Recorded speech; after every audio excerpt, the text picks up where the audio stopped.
The date on the Kensington runestone is 1362. That's an intriguing piece because how did it get here? The message on the runestone itself indicates that they had a tough time with their journey. After fishing, it said, they came home and found 10 of their men red with blood and dead. I think they would have had to have been very hardy people, driven by an ideology as much as necessity. Since the Norse really ruled the Atlantic in the centuries before the fur trade, it's not out of the question that they could have made a voyage like this. The runestone put Alexandria on the world map. In fact, it is by far the most famous runestone in the world. One reason for that is that after its discovery 20 miles from here in 1898, there has been controversy about whether it is a medieval artifact or a 19th century hoax carved by probably one of the pioneer farmers who came to this area. There were people like P.T. Barnum that pulled off hoaxes that people traveled miles to see. Mermaids. Cardiff Man, George Washington's nursemaid that was 162 years old.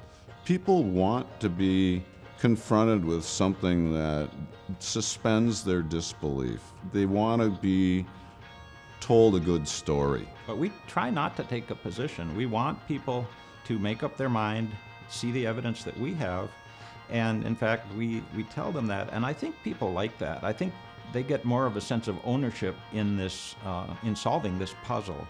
Regardless if you're a scientist or a lay historian like myself, the runestone gives you a chance to suspend your disbelief and transport yourself for a while, at least, to a different culture, Viking culture, Welsh culture.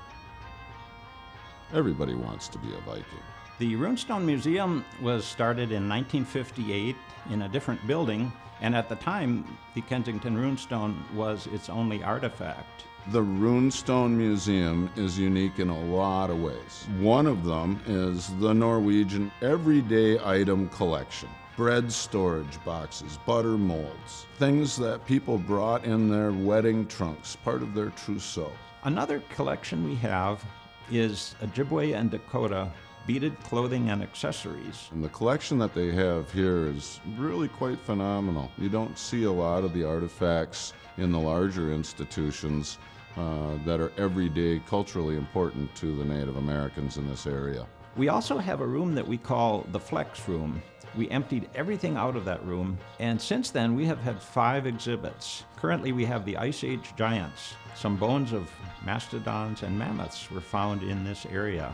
We have a World War II exhibit, including a living room with a radio that's playing broadcasts from the 1940s. We also have a collection of Minnesota wildlife. We're currently working on getting the sounds or the calls of the wildlife and moving outside an area that we call the fort. We have a pioneer-era church, we have a one-room schoolhouse, as well as a very large display building that has a 40-foot Viking ship. Buildings like this take an amazing amount of resources to keep them in good condition.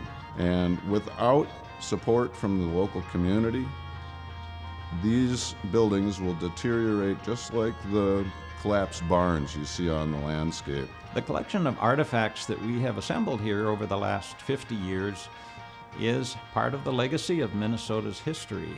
With your support, we can keep that legacy into the future. When we come down to the museum, we get to see items like that fill in the corners of the picture, that really help to tell the story of how our immigrant parents lived. They had a compelling story.